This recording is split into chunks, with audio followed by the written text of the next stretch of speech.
Hello, our friends, Evolutionary Energy Arts family. Hello there, welcome back. So the statement here is a fireball plunges into a volcano. Isn't that amazing that of all places for a random chunk of rock coming from space to drop into happens to fall into Mount Merapi. Happens to fall into a volcano. Yeah, it's almost like it was guided. Isn't it? And so, I asked Cindy, I said, what's your impression of this? And you said? I giggled. I said it's not a fireball, it's a laser. It's a laser. Yeah, that does look like it could be something along those lines, does it not? Why would it be going into a volcano? Unless maybe something was triggering the volcano, something or somebody. It could be. I mean, that seems to happen a lot. Lots of coincidences these days. Yeah, and we've talked about this particular one before. So, when you open up your eyes and you say, okay, well, the chance of a random asteroid going, especially at this angle, straight into a volcano, wow. Yeah. I think I have a better chance at, becoming a billionaire going to Vegas. Yeah. Let's just ask ourselves that question. For one, look at the angle, look at the trajectory. Straight down the middle, it's in the hole. It's good. Yes, somebody shot and they scored. Question is who, right? So, firefighters battle huge blaze after an explosion at Iranian oil refinery in West Virginia. Wow, there's so many coincidences going on, and accidents. Coincidences and accidents. Residents shared videos of flames, smoke rising from the plant. A local reporter later shared on Twitter, fire had been extinguished, homes had been evacuated. Fire thankfully caused no injuries. It's funny, there's so many fires and things going on. Oh, by the way, there was another ship getting stuck in the Suez Canal. All these coincidences, they just keep kind of building up. I've seen a lot of oil refineries go up around the globe in flames lately. Wow, I wonder if that's caused by climate change. Maybe it's human-induced climate change that's causing spontaneous eruptions of these oil refineries. No, it's cows farting. Oh, okay, we could blame it on the cows. It's a little bit too much methane. Maybe they were herding some cows by this refinery in Newell, West Virginia. Of course. That happens every day, I'm sure, as we see smoke rising. So the fire had started after an explosion, been extinguished. Interesting. I wonder, there's a lot of, perhaps there's a lot of different sleepy people roaming the country right now, if you get what I mean. And not just the country, but, the globe, looking to light a fire under certain things. U.S. monitoring Iranian warships that may be headed to Venezuela. Interesting. There's conflict in Libya, as we know about, multiple countries involved over there. Libya has the largest oil reserves that are known of over in Africa. And Venezuela has the largest in Latin America. Interesting, isn't it? So, Tehran's intent in sending the vessels in direction of the Western Hemisphere remains a mystery, as does their cargo. Yes. So we have an Iranian frigate and an oil tanker that's converted to a floating forward staging base. That's what that looks like. It looks like you could definitely land helicopters and perhaps certain types of warplanes on that as well. Those Harrier type ones, I don't know if Iran has anything remotely like that. We don't really know what they have. It's probably not too impressive unless they've gotten some equipment from their allies, China and Russia. So the mere presence of Iranian warships in America's backyard would represent a challenge to U.S. authority over the region and likely inflame debate in Washington over JB's decision to reopen negotiations with Tehran.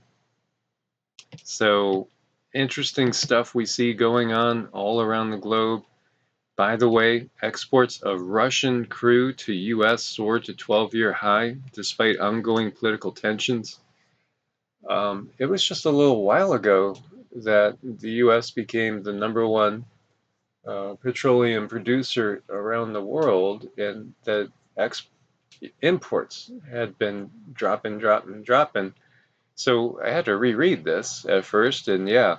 So everything seems to, like as we said, certain things have been just rapidly undone, completely undone. So U.S. daily imports of Russian oil have hit new highs despite tough talk on a wide range of issues, including energy.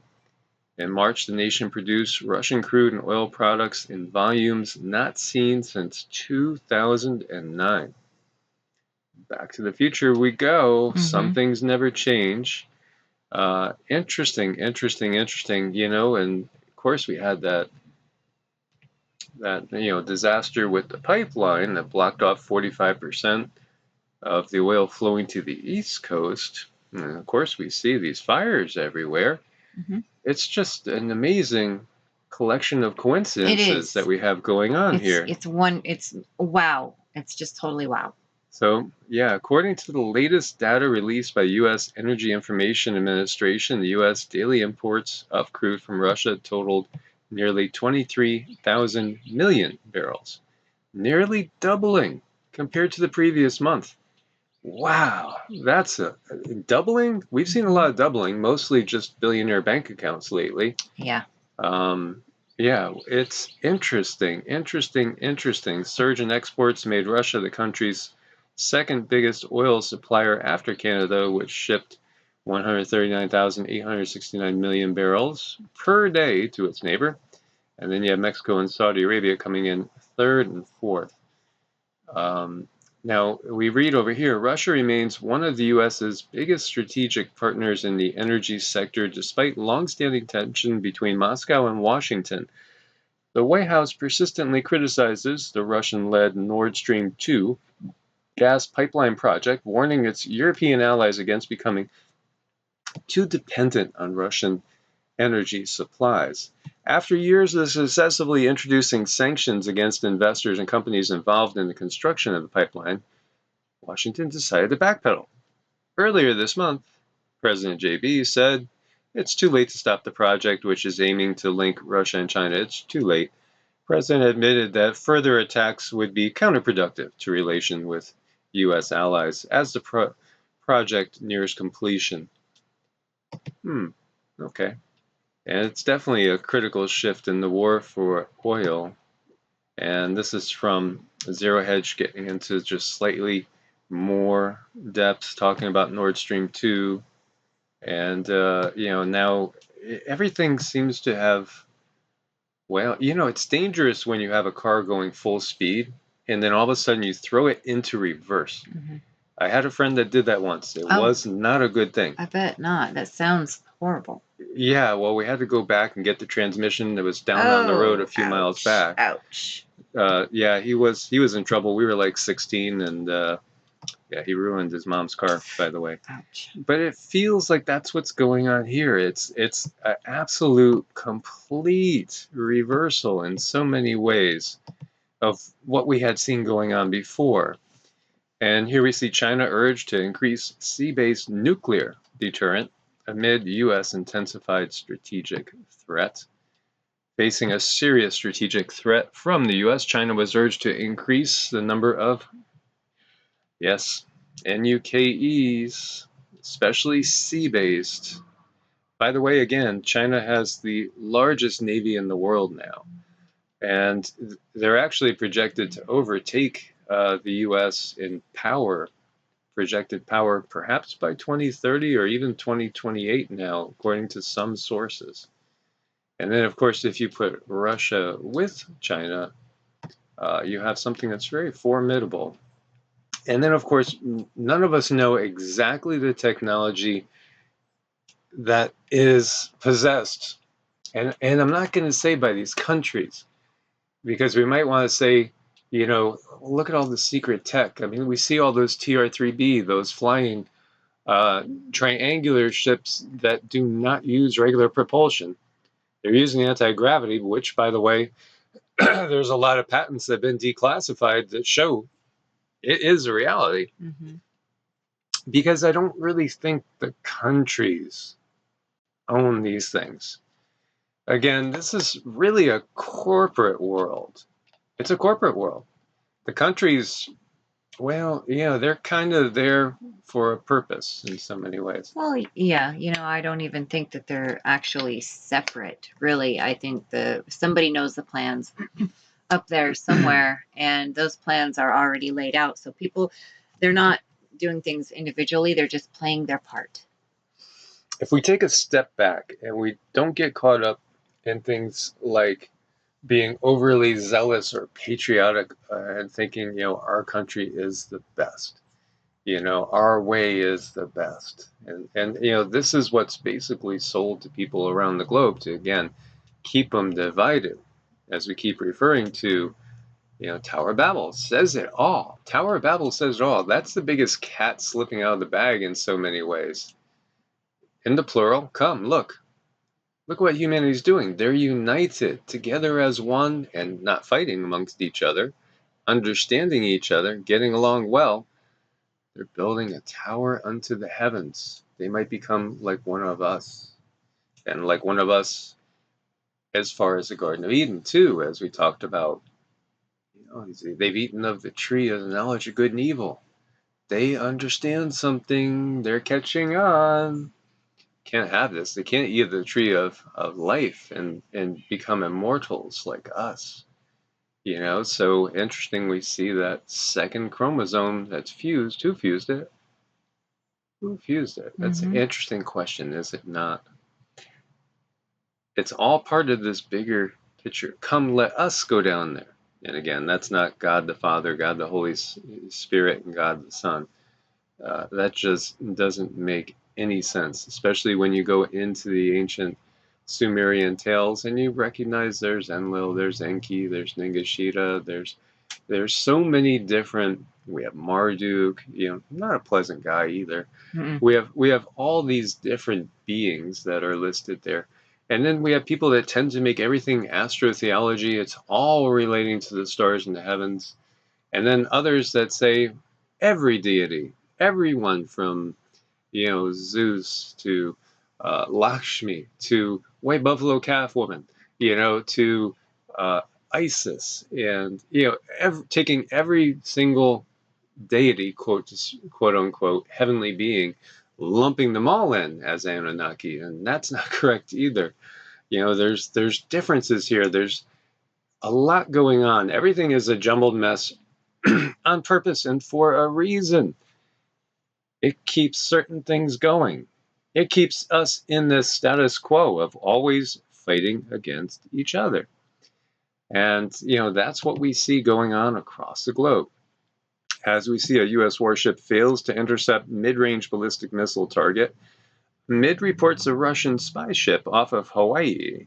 Interesting. And of course, this is RT, so they want to stress the failures of the U.S. as we, again, are talking about that apparent division. And it is division in many ways till you get to the very, very top. And at the very, very, very top, you have people in the know that understand it's all an illusion. It's all scripted, so to speak. And we could see this, and this is why we look at the news. This is why we look into this, because, we see, okay, what are they telling us? Intercept was not achieved, and yet we constantly are hearing about the successes of the apparently opposing countries. And there was an interesting article, too, which I have so many things up. I didn't include it there, but it was just showing the Russian aristocracy and the luxurious lives of those, in the upper echelon of Russia. And Russia and China, well, they say they're communist. What is the basis of communism? Well, if you go back pre-Lenin, then you're talking about communal living, right? You're talking about not owning things individually, which we don't really anyway. Even if you quote unquote own your property, what happens if you don't pay your taxes? It gets taken away. How about in times of national security? If there's a national disaster, if there's some threat, outside threat to the US, eminent domain could take anybody's property. So do we really ever own anything? Or are we just kind of put into competition with each other to see how much stuff we could collect that could be taken away from us later on? Let's look at this with maybe fresh eyes. So it seems that they're setting us up in so many ways for the failure of this particular country. U.S. military plans to harvest solar energy in space and then beam it to Earth. And we had talked about this before, about them putting up space solar power array that would then beam it back to Earth. And I think when we first talked about it, you were saying all that stuff is already in place, much, much higher tech than something along this line. But then again, it's what they're letting us know, kind of getting us used to certain concepts. By the way, stray U.S. soldiers raided a Bulgarian plant making biofuel equipment in a bungled exercise. And this was part of a military operation that was underway, and I bet you it probably made some people very, very nervous to see U.S. soldiers coming into their plant while they were working. Yeah, that's pretty. That would be pretty scary. You would think, could you imagine that happening here? Some different type of soldiers coming onto our areas like that. That would be crazy. And then look at how else they're showing this here. The U.S. troops sent to Reykjavik, that's Iceland, bars into a state of emergency after drinking all their beer. What? Yeah. So, see, again, it's all setting the stage for what's planned to come. Meanwhile, a report says Terminator-style AI drone hunted down human targets without being given orders to do so. Oh, that's a biggie. Isn't that a biggie? That's saying that AI made a decision and a call to take human life on its own. It's pretty horrible, but we know this has been coming because that's why they are, in my humble opinion, swapping out real human beings that can make decisions based on their heart chakra with AI, because AI is going to just do what it's told, and it's also going to make decisions based on what it's been told. And the logical programming that's been put in there, quote unquote. So a recent investigation by the UN panel of experts on Libya found the Turkish-made autonomous weapon, the STM Kargu 2 drone, last year hunted down remotely engaged retreating soldiers loyal to Libyan General Khalifa Haftar. And the drone is fitted with an explosive charge and hones in on a target in a kamikaze attack, exploding on impact. It's capable of working in a swarm of 20 drones that loiter the sky, ready to select and engage targets using AI tech. Wow. And meanwhile, we have reports of Russia and others have said China too, creating complete drone robot AI armies. Wow. And meanwhile, we see this out of Al Jazeera, waking up screaming Gaza's children traumatized by Israeli war. And, bringing up and doing this theme because of the Memorial Day weekend, as we tend to memorialize and give thanks to the soldiers, how about the people that suffer? The average people, the little kids that have nothing to do with any of this around the globe in these wars.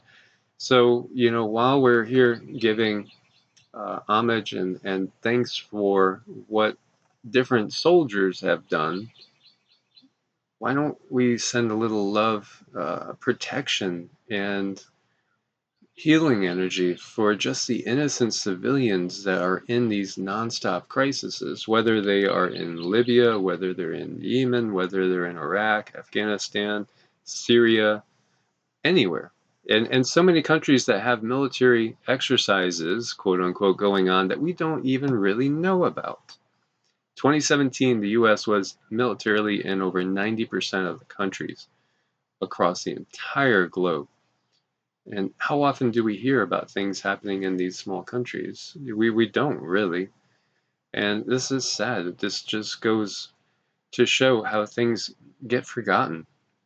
And the Israeli air and artillery attacks killed 253 Palestinians, including 66 children, left more than 1,900 people wounded. It completely destroyed 1,800 residential units, people's homes, 1,800 homes completely demolished, partially demolished, and there are 14,300 others. Talk about an atrocity. Talk about a perpetual atrocity. And yet we have people that will say, well, that's simply the will of God. That's not the will of God. Oh my, it's how can people even think that? I just don't understand the thinking other that you're completely brainwashed by these powers that be that are constantly getting us to take a side against each other. The military situation in Yemen, by the way, and many people don't even think about Yemen. As you see here on the 29th, Saudi-led coalition airplanes, 13 airstrikes in one area, 6 in another, 6 in another. On the 30th, you see other clashes going on. This has been nonstop. And meanwhile, what we have going on in Yemen is a horrible humanitarian crisis. And a quarter of all civilian casualties are kids. This is just an amazing atrocity. And, again, this is a proxy war for Iran and Saudi Arabia. And this goes back to the Sunni Shia split. So here again, this shows you how dangerous it is to have a fundamentalist point of view. And I know that, saying that right there costs us viewers, it costs us views, but we don't care because this is our purpose, is to basically try to wake the world up from killing each other over saying, no, I know what God wants, you don't. I know God's true will, you don't. You're misguided. You're being led astray by the devil. If it's not heart-based, if it's not out of love and compassion, it's pretty simple. That's not going to be something that is, from the higher sources, the higher densities. This is something entirely different. Do you really think the creator of the multiverse, of everything that is, wants to see children suffering? Or doesn't care when one particular group of children suffer over another? Well, what I think is really sad is you're talking and I'm looking at these headlines. What's going through my head is look at all these little star seeds. Look at all these gifted children who have these amazing gifts. And with the current human evolution, and look what's happening to them. They're being traumatized now, so they won't be able to use their abilities later. Bingo. And this is something we have seen time and time again. And it seems like the most gifted people are the ones that came in with purpose. And their purpose was to help change the world in a positive direction. They suffer the same sort of traumas time and time and time again. They're singled out, and they are just basically assaulted by these dark energies that understand. Again, there are beings out there that know who we are from our past lives. They know who you are. Sometimes you don't know who you are, and I think that's super common. You might think, hey, I'm Jane Robinson. I'm just a housewife over here in Milwaukee, and not know, okay, well, in your previous life, you were a great philosopher, a saint. Maybe you were a monk in a temple. Maybe, you were, somebody that did tremendous good, and yet you just haven't gotten to that point of realization in this life as to your purpose.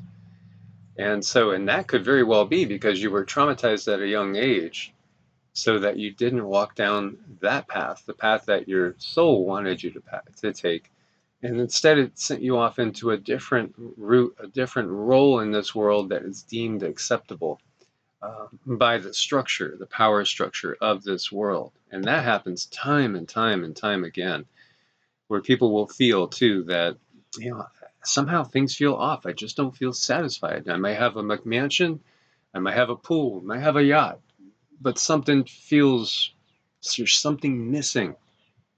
And that's because you're not actually doing what you came here to do. You've perhaps bought into the system of the world, which entices us. Exactly. It's that Jesus, Yeshua, being led up on top of the mountain, looking down, and Satan saying, "All this can be yours if you just basically buy into the system."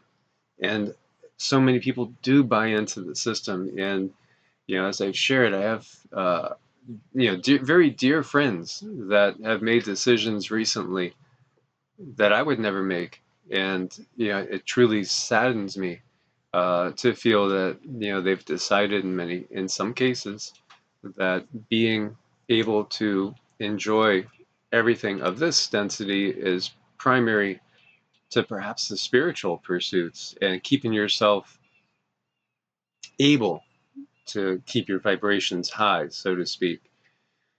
Global military spending from 2001 to 2020, and you see it almost double in 20 years. This industry is constantly going up. There's big business here, and it's not just about money. Yeah, it is about money for many of those involved in this industry. There are many that all they're concerned with is as much power and profit as possible. Then there's others that recognize that this also creates trauma and loosh that actually feeds some beings on the etheric level. It actually provides food for certain negative inclined entities. And here we see a science alert. Climate change likely contributed to one of the oldest examples of human warfare. And so they're saying, basically, well, times get tough, resources dwindle, people just, become cutthroat and they kill each other. And interestingly enough, this goes quite a ways back as they were looking at some of these skeletons in a settlement that was dated between 13,400 18,600 years ago. And it's considered evidence for one of the world's oldest examples of organized violence, mass burial site with trauma, a lot of wounds that suggest violence and warfare going on. So, we see the system that's been in place for so long. We hear about the different time frames, the different yugas, ages, and we have this selling us that humanity doesn't have maybe the will to do better. But I think we do. Mm-hmm. I really do think we do. I think our problem is there's a lack of true leadership. And the structure is wrong. The structure is entirely wrong. Again, this is all about giving power away.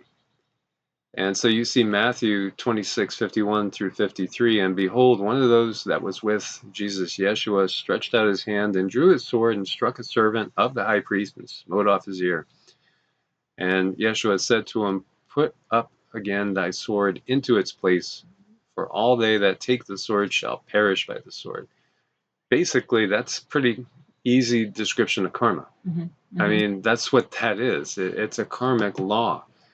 And we are basically given this set of circumstances that creates this nonstop negative karma. Mm-hmm. Absolutely. And that's very common. And it's to keep people under control. It's to keep people making certain decisions that are not going to make them friendly with their neighbor. It's all about control. These entities have all the money in the world that they need, but what they really like is control. So they put in things to ensure control. And, it makes me think about how we've been sold things. I remember as a kid growing up and, hearing those Chevy commercials, as American as apple pie, etc. And there'd be the flag blowing in the back and the soldier going off maybe to Vietnam when I was a real little kid, or maybe to the first Operation Desert Storm. And, you see the warfare, and then he comes back, maybe limping on crutches, the wounded hero. But they're traumatized because, they've seen and done things that damaged their souls. It's different when, truly there are people at your gates when, the barbarians, quote unquote, are at the gates breaking in, and they're going to slaughter everybody in your own city, town, enclave. And you have to defend yourself. But when this is all about controlling resources, when these wars are completely industry driven. And when I think about that, I keep thinking about when they say Chevrolet, why don't we just replace it with Ford instead of Chevrolet? And then look at Henry Ford and how he profited in the big war from both sides. And in reality, over in Germany, he didn't even have to pay anybody because they were using slave labor camps. Look a little deeper. Amazon devices will soon automatically share your internet with neighbors. Yeah, they're going to get a little bit of your internet. It's called Amazon Sidewalk. So as you're, got a person walking through the neighborhood, they tap into your wireless. Wow, that really feels like that's going to allow for the opportunity to maybe steal sensitive information. Yeah, it does make it pretty convenient to take information off your phone that you might want to keep private. Wholesalers flood poor neighborhoods looking for distressed homeowners. There are always vultures gathering, always, and to make profit on the plight of others. As we see all these signs, we buy houses, etc., etc. And we've shared with you guys too, with what's going to be hyperinflation coming, assets, tangible assets, that they're key. Having something, think again about the Weimar Republic, think about Venezuela, think about, all these different, and we've seen it in so many Latin American countries too, where you get this hyperinflation collapse, all of a sudden, what if $1 is basically a tenth of 1 cent? Well, then if you're situated with a lot of tangible goods, you're probably going to be better off than the next guy. And there's people that obviously look at Bezos and Musk and look at Gil Bates with owning more farmland than anybody else. I would venture to guess, and I've been thinking about this. I wonder what percentages of the Billionaires Club is investing in property. Property. Because soon, that American dream, quote unquote, of owning your own home, everything that we were sold is just that. It's sales. And, there's going to be new dreams coming out. And if we listen to certain groups, especially those coming out from certain global organizations, you're going to own nothing and you're going to be very happy about it. The untold story of Scientology founder L. Ron Hubbard's secret pact with Nazi propagandist Leni Riefenstahl.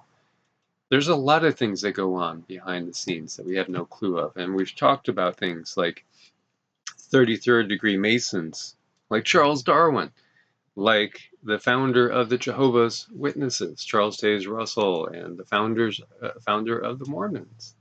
We've seen the reach of these secret societies and the backdoor dealing going on. And then you still get people, like there is somebody out there today showing basically photos of people on the left side of American politics in perhaps position of knowing, what's going on around us, but not of the right. And my immediate response was, well, let's take a look at the BUSH family and see those ties, which go way deep. Even, go back to Prescott being connected to IG Farben. That's actually the company that made the cyanide for the gas chambers. Having connections there, monetarily profiting. Again, this is that paradigm. Keep you, if you take one side and you don't recognize that there's strings going to both sides, then, you're still walking around in the dark without a cane or anything to help you find your way. What I would love to do someday is do a show on Christopher Columbus and those ties. We could most definitely do that. As we said, we were told, hey, he discovered America. The 100 million people that were here must not have known that this is where they were. I mean, were they all suffering from Alzheimer's? Right. Maybe they were all drinking fluoridated water and they just didn't understand it. What's the biggest freshwater fish in the world? Look at this guy. This is up in Michigan. took out of the Detroit River, 240 pounds, Wow. 7-foot long. Yeah, you could feed a tribe with that. That's Yeah. a big fish. And it's a sturgeon, by the way. Any fishermen and women out there, just curious. And here we see NASA's Curiosity rover spots strange, colorful clouds on Mars. Say it ain't so. I swear, this looks like the sky over Nevada. No, it does. It looks just like where was that? Valley of the Gods? Not Valley of the Gods. Monument Valley. It looks just like it too. And Nevada. Yeah. Yeah, it might look like a postcard from Arizona, but no, it's Mars. Well, yeah, and people will say there's some people that think that the reason why it's all just staged and it's all being filmed in some studio somewhere is because we don't have the technology to get there. It's quite the opposite. There's plenty of technology, and humans have been there, and they still are there. They're actually still working with ETs there and hybrids there. The reality is they might not want you to see things that you're not supposed to see. This is interesting, though, for sure. And then we also have this snapshot from NASA showing basically just how brilliant the sky is. Look at that. That's the center of the Milky Way, where there's just countless life and amazing technology and incredible civilizations out there. The ancients knew about this. Again, those indigenous people, if we just even look to some of them, we look to the Dogon tribe, it says, well, we actually come from out there. And we look to the Hopi, talking about the star brothers and sisters that are going to come here after everything else is done. Same thing with Mother Shipton's prophecy. And the silver ship comes out of the sky and lands, and strange looking men like beings, but they're not men. Yeah, they come and they help us again pick everything and put it back together in a new way, in a better way. They show us a better way of doing things. Again, everything in this world is upside down. And many people are realizing it, and many people are waking up because you can't hide it. This is the great unveiling. This is the apocalypse, where all will and is being revealed. And what's really difficult is it does make our life difficult. We're the ones revealing a lot of it too. We are, which leads to all sorts of chaos and in our own personal lives, for sure. I mean, if we had just taken one side, and I could think of some people out there. There's a lady with the initials LH, for instance, that we'd see her videos coming out, and the viewership grows. The videos are not really being censored. They'll talk censorship, but when you look at the numbers, they're not being censored, and there's ads in there and everything. Where I've seen other channels that got millions of views, like 7 million views on a particular video that's talking about, for instance, all the evidence of somebody mining the planet millions of years ago. Now they get about 300 views, 200 views, or they're gone. Because again, it's all about when you pull that sheet away and you say, look, there's puppet masters here. Both sides are being controlled. That's not going to be acceptable, and you're not going to be allowed to reach as many as possible. There's going to be a lot of hindrances along the way and some actual dangers as well. Whereas if you just simply stay in that matrix, there's only one true dogma, or it's just, hey, it's just the left, or it's just the right. Then you're still in the matrix and you're not really awake yet. And so you're not truly a danger because you can still be utilized to create more chaos. Absolutely. No, I totally agree with you. So thanks, guys, for being part of the family. We do appreciate you. Make sure you subscribe to both channels while we're all still here. And we thank you for your support on Ko-Fi and Patreon. Anybody that needs to make an appointment, thanks for your patience and us getting back to you, too. We try to get back within a few days as much as possible. And you can reach us on evolutionaryenergyarts at gmail.com or EEARTS at protonmail.com. And do check out evolutionaryenergyarts.com. And as soon as we having the ability, we'll be updating and doing a lot more with the website. God bless. Stay prepared. Keep love in your heart and send out those healing energies for all people that have suffered in the countless, endless warfare upon this planet. God bless and namaste. Namaste.